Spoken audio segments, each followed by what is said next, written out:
మీ మోకాల నొప్పులకు ఎటువంటి సర్జరీ లేకుండా ఎపియాన్ పెయిన్ క్లినిక్ అందిస్తున్న అత్యాధునిక చికిత్స. శ్రీకాకుళంలో మారుమూల గ్రామంలో ఎక్కడో పుట్టి సత్యంలో ఒక చిన్న జాబ్ తెచ్చుకొని ఆ సత్యం కంప్యూటర్స్ నుండి యుఎస్ వెళ్ళి 20 ఏళ్ళు అక్కడే ఉండిపోయి ఏరోప్లేన్ కొన్నారు, పైలట్ అయ్యారు, యుఎస్ లో స్కూల్స్ స్థాపించారు.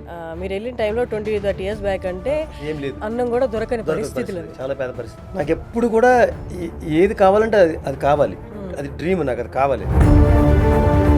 నేను ఏదనుకుంటే అది ఎక్కువ కాలం ఆలోచిస్తే కష్టపడితే తప్ప 10 సార్లు చేస్తే తప్ప నాకు రాదు.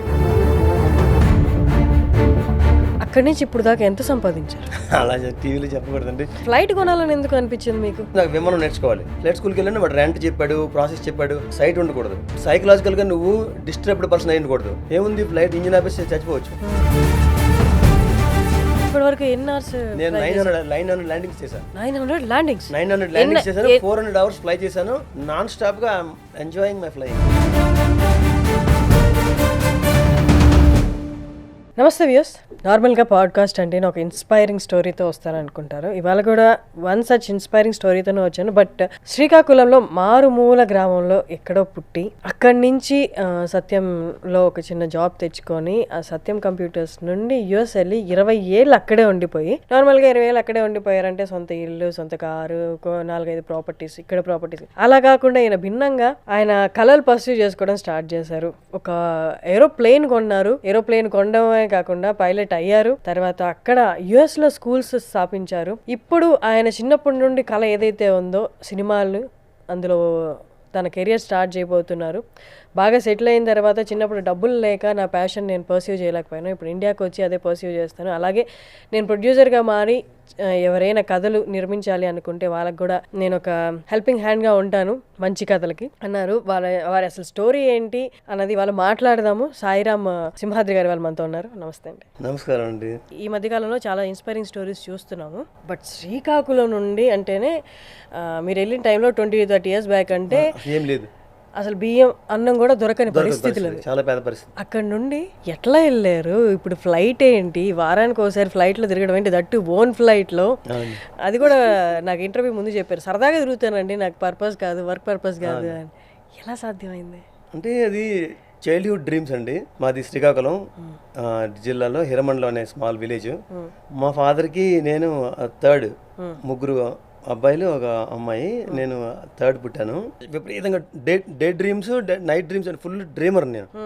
నాకు ఏదైనా కావాలంటే దాన్ని డ్రీమ్ చేస్తుంటాను. దాన్ని మేనిఫెస్టేషన్ అంటారని, మనకి కావాలనుకుంటే అలా అనుకుంటే కావాలి, ట్యూషన్కి వెళ్ళాలి, రేపు వెళ్ళకూడదు, హోంవర్క్ చేయలేదు అనుకుంటే కరెంట్ పోవాలని మేనిఫెస్ట్ చేసేవాడిని. కొడతారు. లేకపోతే ఎప్పుడైనా కరెంట్కి పోయింది అనుకోండి సడన్గా, ఏంటి నేను అనుకున్నాను కరెంట్ పోయింది అనుకుంటాం కదా, అది ఫాల్స్ అయినా అలా అవ్వదు. బట్ అలా చాలా వరకు అలా మేనిఫెస్ట్ చేసుకోగలిగారా? చేశాను నా లైఫ్ లాంగ్. నేను ఏదనుకుంటే అది ఎక్కువ కాలం ఆలోచిస్తే కష్టపడితే తప్ప 10 సార్లు చేస్తే తప్ప నాకు రాదు. ADHD అంటారు చూసారా, attention deficiency and hyper energetic. So అదేంటంటే ఫోకస్ ఉండదు, రకరకాలు చేయాలి, మల్టీ టాస్కింగ్ చేయాలి, ఫోకస్ ఉండదు. అది ఒక డిసీజ్ అని చాలా పెద్ద అయిన తర్వాత తెలిసింది. అది చిన్నప్పటి నుంచి మెల్లగా తగ్గుకుంటూ బ్రెయిన్ డెవలప్ అయితే తగ్గుతుందని తెలిసింది. So I was mentally week, physically week, financially middle class, అన్ని రకాలుగా వీక్ ఉన్న నేను I had to build my self. So 13 years వరకు స్కూల్లో ఏం చెప్తారో, టెక్స్ట్ బుక్లో ఏముంటుందో నాకు రాదు. అదర్ సైడ్ మీరు ఆలోచిస్తే భగవద్గీత చూడకుండా చెప్పేవాడిని, మహాభారతం చెప్తాను, రామాయణం చెప్తాను. ఎందుకు చెప్తున్నాను? మా మదర్కి తెలుగు రాదు కదా, ఒక పంతులు గారు వచ్చి పక్కన కూర్చోబెట్టి రోజు ఆవిడకి రిసైట్ చేసేవారు భగవద్గీత. సో నాకు ఫోకస్ ఉన్నదే ఉంటుంది, నాకు కావాలనుకున్నదే ఉంటుంది. ఈ పిల్లోడిని మీరు హ్యాండిల్ చేయలేరు, వీడికి ఏదో ప్రాబ్లం ఉంది, హాస్టల్లో పెట్టాలి, స్ట్రిక్ట్గా ఉంచాలి, లేకపోతే వీడు పాడైపోతాడు, మిమ్మల్ని పాడు చేస్తాడని చెప్పారు. వెంటనే మా నాన్నగారు హ్యాండిల్ చేయలేక నన్ను హాస్టల్లో పెట్టారు. హాస్టల్లో పెట్టిన వెంటనే ముందు రోజు మా నాన్నగారు మా నాన్నగారు లిక్కర్ షాప్ ఉండేది. ఆ లిక్కర్ షాప్ హోల్సేల్ డిస్ట్రిబ్యూటర్ దగ్గర తీసుకెళ్లారు. ఆయన పేరు రోషయ్య గారు, లబ్బిపేట, విజయవాడలో. మాచవరంలో స్కూల్లో చదువుకుంటే నేను లబ్బిపేటకి నెక్స్ట్ డే పారిపోయి నడుచుకుంటూ వెళ్ళిపోయాను. ప్రిన్సిపల్, హాస్టల్ అందరూ గొడవ, తప్పిపోతానంటే ఎవరిని తీసుకెళ్ళిపోవచ్చు, వీడిని ఇంత డేంజరస్ కిడ్ని తెచ్చారు ఏంటని. మా నాన్నగారు వచ్చారు, కాలు పడిపోయారు. ఏంటి ఇలాంటి కిడ్ని తెచ్చారు మీరు? అమ్మ, ప్రేమ, మీ ఇల్లు, హోమ్ సిక్ ఇవన్నీ ఉన్నవాళ్ళు ఎట్లా అంటే, అందరికీ హోమ్ సిక్ ఉంటుందండి, కొంచెం ఓపిక పట్టండి ప్లీజ్ అండి, చాలా స్మార్ట్ అండి, చాలా బాగా చదువుతాడండి అని మా నాన్నగారు కన్విన్స్ చేశారు. ఎలా కాదు, వీడికి కాపాడడానికి ఒకటి ఉండాలని చెప్పి మా అన్నయ్యని తీసుకొచ్చారు. మా అన్నయ్యని పెట్టారు నా కోసం, only to monitor, body guard. So స్కూల్కి వెళ్ళిన నాకు ఆ ఫౌండేషన్లో నాతో పాటు కింజరాపు ఎర్రనాయుడు గారు తెలుసు కదా మీకు, ఎర్రనాయుడు గారి తాలూకా మేనల్డ్ వరుస అయిన ఒక కుర్రోడికి, మేనల్డ్ మనోడు వరుస అయిన కుర్రోడికి పెట్టారు నాకు ఎంట్రన్స్ టెస్ట్ ఇద్దరికి. వాడు విశాలాంధ్ర నుంచి వచ్చాడు, ఫుల్ 100/100 అన్ని వస్తున్నాయి మార్క్స్ ఆడికి. నాకు అన్ని సున్నాలు. మీ వాడు అన్ని సున్నాలండి అంటే, మా వాడికి ఆల్రెడీ 7th క్లాస్ చదివేసామండి, శ్రీకాకుళం జిల్లాలో పెట్టాము. వాడు ఎప్పుడు సినిమా చూసి సినిమా పోస్టర్లు చూసుకుంటూ వెళ్తాడు, ఏం రాదు అడిగి చదువు. సో మీరు కావాలంటే మళ్ళీ 7th క్లాస్ చదివించండి, 7th ఫెయిల్ అయిపోయాడు అని చెప్తే నన్ను 7th క్లాస్ మళ్ళీ చదివించారు. 7th క్లాస్ ఫెయిల్ అయిపోయాను నేను. నేను ఫెయిల్ అయిపోయానని, వాడి పక్కన నాకు సున్నాలు వచ్చాయని, క్లాసులో అందరూ కూడా అవమానం అవుతుందని, పిల్లలు చదువురాని కిడ్స్ని ఒక అంటరాని వల్ల చూస్తారని అర్థమైపోయింది. 1 వీక్లో వితిన్ 6 months అండి ఐ వాజ్ క్లాస్ 4th. సున్నాలు వచ్చాయి నేను.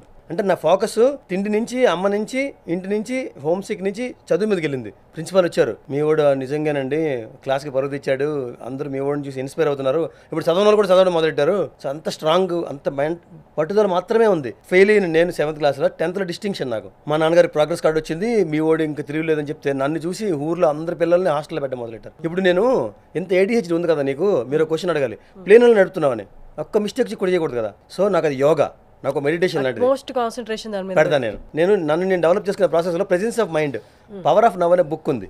Power of now, Eckhart. అది power of present, power of now. నువ్వు ఎక్కడ ఉన్నావో అదే నీది, ఇంతకు ముందు నీది కాదు, తర్వాత నీది కాదు. సో పాస్ట్, ఫ్యూచర్ మన థాట్సే. బట్ యాక్చువల్లీ రియల్ ఏది మన ఇద్దరిది. ఇప్పుడు మన ఇద్దరం ఉన్నాం కదా ఇక్కడ, దిస్ ఇస్ రియల్. ఇదంతా ఓకే.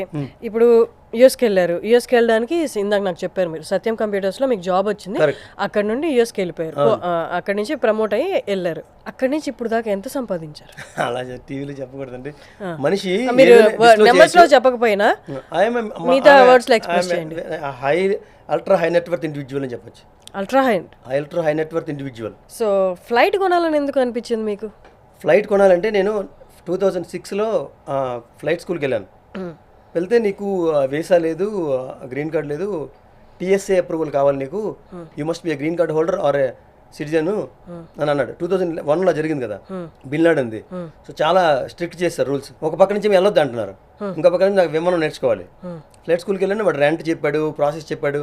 ఫ్లైట్ నేర్చుకోవాలంటే నీకు సైట్ ఉండకూడదు, 2 నీకు మినిమం ఇంగ్లీష్ బ్రహ్మాండంగా రావాలి, సైకలాజికల్గా నువ్వు డిస్టర్బ్డ్ పర్సన్ అయ్యకూడదు, you can suicide yourself. దాని తర్వాత డబ్బులు ఉండాలి, దాని తర్వాత రెంట్ ఉండాలి, ఇన్సూరెన్స్ ఉండాలి, గురువు ఉండాలి. ఇవన్నిటికి తోడు నీ కన్సిస్టెన్సీ ఉండాలి.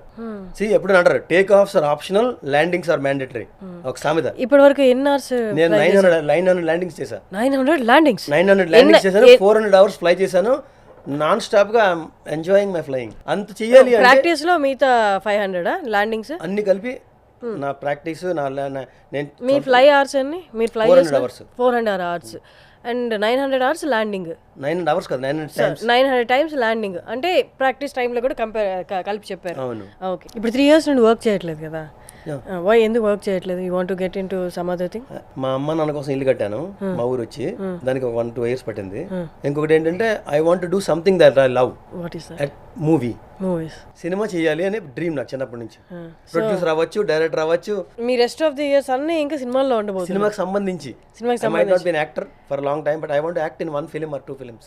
అంటే ఇంత లోపల ఇష్టం ఉన్నప్పుడు సినిమా ఇన్నేళ్ళు ఆగరు, ఎందుకని ఆగారు మీరు? మా ఇంట్లో సపోర్ట్ లేకపోతే నేను వెళ్ళను. వైఫ్ సపోర్ట్ ఉండాలి. వైఫ్ సపోర్ట్ లేకపోతే ఇట్స్ కంటిన్యూస్ టార్చర్.